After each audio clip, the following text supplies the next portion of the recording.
Diz assim a palavra de Deus, no Evangelho segundo Mateus, no capítulo 1, livro da genealogia de Jesus Cristo, filho de Davi, filho de Abraão. Abraão gerou a Isaque, Isaque a Jacó, Jacó a Judá e a seus irmãos.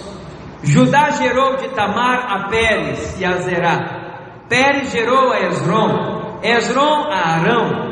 Arão gerou a Aminadab, Aminadab a Nasson, Nasson a Salmão, Salmão gerou de Raabe a Boaz, e este de Ruth gerou a Obed, Obed a Jessé, Jessé gerou ao rei Davi, e o rei Davi a Salomão, da que fora mulher de Urias. Salomão gerou a Roboão, Roboão a Abias, Abias a Asa, Asa gerou a Josafá, Josafá a Jorão, Jorão a Uzias, Uzias gerou a Jotão, Jotão a Acás, Acás a Ezequias, Ezequias gerou a Manassés, Manassés a Amon, Amon a Josias, Josias gerou a Jeconias e a seus irmãos no tempo do exílio da Babilônia.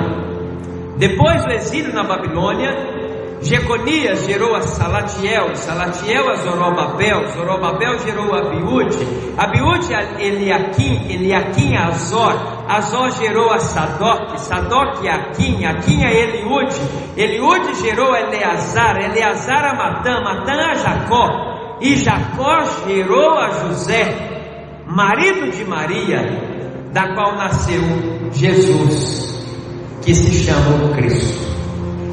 De sorte que todas as gerações, desde Abraão até Davi, são 14. Desde Davi até o exílio na Babilônia, 14. E desde o exílio na Babilônia até Cristo, 14. Mantenha a sua Bíblia aberta. Obrigado pelas Escrituras, Senhor. Obrigado pela sua palavra. Obrigado pelas genealogias que são registradas na tua palavra. Ela também nos abençoa e nos edifica. Nada é inútil nas Escrituras. Não é sem razão, ó Deus, que está registrado tantos nomes que geraram e chegaram até Cristo. Obrigado a Deus por tantas bênçãos, por essa noite, pela sua presença neste lugar. Espírito Santo de Deus, mais uma vez eu declaro a minha dependência absoluta e completa do Senhor, em nome de Jesus. Amém. Eu sei, meus irmãos, que vocês estão olhando assustados para mim. Que texto diferente para se pregar, que gera. Na verdade, há razões porque há tantas genealogias na Bíblia. Primeiro, para se comprovar a historicidade das Escrituras. As histórias que aconteceram não são histórias fantasiosas. As genealogias comprovam que tudo o que aconteceu eram pessoas de verdade e que aconteceu no tempo e no espaço. Há uma segunda razão porque estão aqui as genealogias, para comprovar que as profecias se cumpriram. Por exemplo, foi prometido, profetizado, que Jesus viria da tribo de Judá. E você viu no versículo 2 e 3 que realmente ele veio da tribo de Judá, e que ele viria também da descendência de Davi, e se assentaria no trono de Davi. Sim, a genealogia comprova o cumprimento das profecias. Além disso, a genealogia também é uma resposta ou uma ajuda para a área da apologética, mas isso é um outro assunto. Aqui, meus irmãos, para nós compreendermos bem, está descrita a família de Jesus. Todas as vezes que você ler agora Mateus capítulo 1, ou o Evangelho de Lucas, ou Marcos, e toda vez que você lê a genealogia de Jesus, você está vendo a família de Jesus. E a guisa de introdução, nem mesmo a família de Jesus foi perfeita.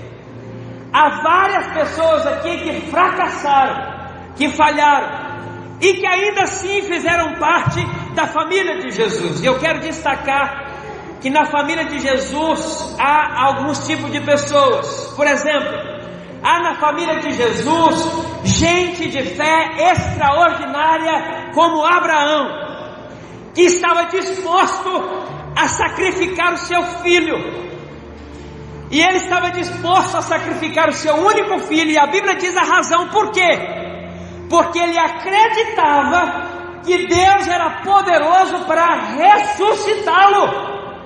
Quando ele pega o punhal ou o cutelo, ele não fez aquilo ali, ele não fez de uma forma dramática, não foi um ator, não foi uma cena. Abraão realmente ia matar Isaque, por obediência a Deus, porque ele cria que Deus era poderoso para ressuscitar o menino, até que o anjo interveio e segurou a mão dele. Meu Deus, que fé extraordinária! Deus dá o dom da fé para aquele que se atreve a necessitar dela. Só precisa de fé extraordinária quem tem sonhos grandes, quem tem grandes desafios, quem tem projetos ousados. Abraão nos ensina a colocar a nossa fé no Deus Todo-Poderoso. Há na família de Jesus gente com fé extraordinária. Diz a Bíblia que ele saiu da sua terra sem saber para onde ir. Ele ouvia uma voz que dizia: vai por aqui, agora você pega esse caminho, até que ele chegou em Canaã. Sabe o que a Bíblia está nos ensinando? É que mesmo quando nós não entendermos, confie no Senhor. Mesmo quando a sua razão chegar no limite, aprenda a obedecer a Deus. Nós não entendemos para obedecer, nós obedecemos mesmo sem entender. É isso que Abraão nos ensina. Louvado seja Deus. Provérbios 3:5 diz assim: confie no Senhor de todo o seu coração e não se apoie no seu próprio entendimento. Meus irmãos, se tem um ano que nós precisamos viver pela fé, é o ano de 2025. Nesse início de ano, Deus está nos chamando a viver em todos os sentidos, crendo, confiando e esperando da parte dEle. Aqueles que estão enfermos são chamados a viver pela fé. Aqueles que têm desafios financeiros são chamados a viver pela fé. Aqueles que têm projetos e sonhos esse ano são chamados a viver pela fé. Ainda há na família de Jesus pessoas que romperam, Ruth que rompeu com a tradição. Diz a Bíblia no versículo 5 que faz parte da família de Jesus. Ruth, uma mulher estrangeira, perdeu seu marido, perdeu seu sogro e perdeu seu concunhado ainda, uma tragédia. Os 3 homens da casa morreram. E a Bíblia diz que Ruth não abandonou a sua sogra, decidiu cuidar dela, rompeu com a tradição da família, rompeu com os deuses da família, rompeu com a religião dos seus pais, e ela decidiu confiar no Deus de Abraão, de Isaque e de Jacó. E ela diz assim para Noemi: o teu Deus será o meu Deus. E a Bíblia diz que quando ela está colhendo num campo para sustentar a ela e a Noemi, que também ficou viúva, chega Boaz e diz assim: minha filha, Deus te abençoe, o Deus de Israel, mulher que veio buscar refúgio debaixo das asas do Senhor. Está escrito em Ruth, capítulo 2, versículo 12. Nós aprendemos com Ruth a confiar em Deus, mesmo quando tudo vai de mal a pior. É melhor buscar refúgio em Deus do que confiar em homens e em príncipes. Faz parte da família de Jesus pessoas que romperam com a tradição. Meus irmãos, eu amo a história de Ruth. Se na hora da dificuldade você pensa em se afastar de Deus, para se aproximar de quem? Quando as coisas ficarem de mal a pior, quando o tempo mau chegar, quando os dias maus vierem, se aproxime ainda mais de Deus, busque refúgio debaixo das asas do Senhor. Terceiro, há na família de Jesus gente que aprendeu a depender completamente do Senhor. Olha o versículo 9 da sua Bíblia, cita o rei Ezequias. Meu Deus, o rei Ezequias teve que aprender a confiar no Senhor. Chegou a notícia para ele que ele iria morrer. Arruma a sua casa, se prepara, porque você vai morrer. E diz a Bíblia que este homem chorou, este homem orou, este homem pediu a Deus mais uma oportunidade. E quantos anos Deus deu a ele a mais, meus irmãos? Quantos anos? 15 anos a mais. Mas antes disso, quase ele foi exterminado. O rei Ezequias foi cercado pelo exército de Senaqueribe. Mais de 185 mil soldados. Era o maior exército do mundo. Mais potente seria naquela época, tão potente quanto o exército americano, o exército chinês.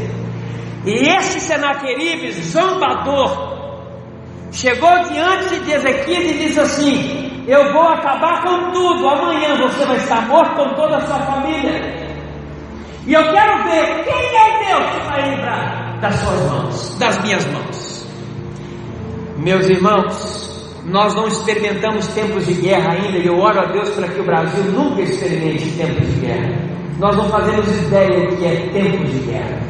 Nós não fazemos ideia do que é uma nação entrar em guerra contra outra nação. Mas naquele momento, quando um exército todo poderoso, o exército mais poderoso do mundo, veio sobre Ezequias, cercou Judá. Não era Israel, era Judá, já era o reino separado. Sabe o que esse homem fez? Ele fez uma oração.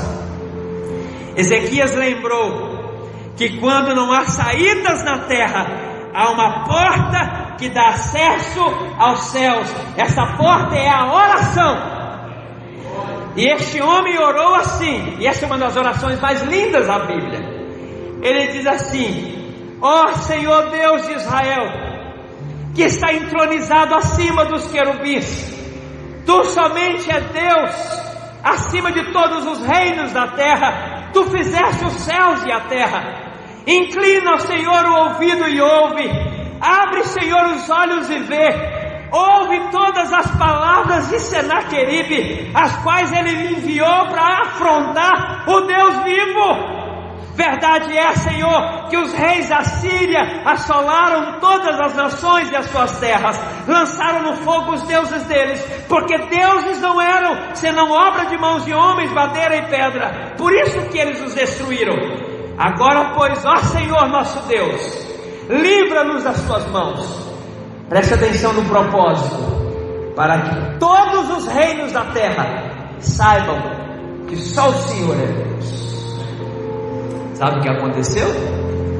Naquela mesma noite, Deus enviou um anjo e ele matou 185 mil soldados. Quando amanheceu, era um cemitério a céu aberto. Os que sobreviveram para contar a história correram. E Senaqueribe, quando chegou lá envergonhado na Síria, foi imediatamente morto por conspiração.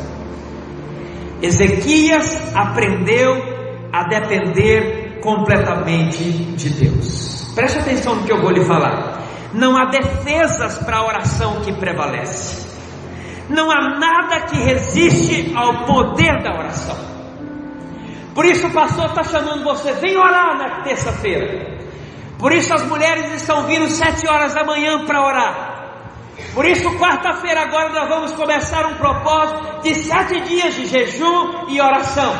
E na outra terça-feira eu estou chamando você, venha para a vigília de 7:30 da noite até 11 horas da noite. Por quê? Porque nada resiste ao poder da oração. Nada pode prevalecer.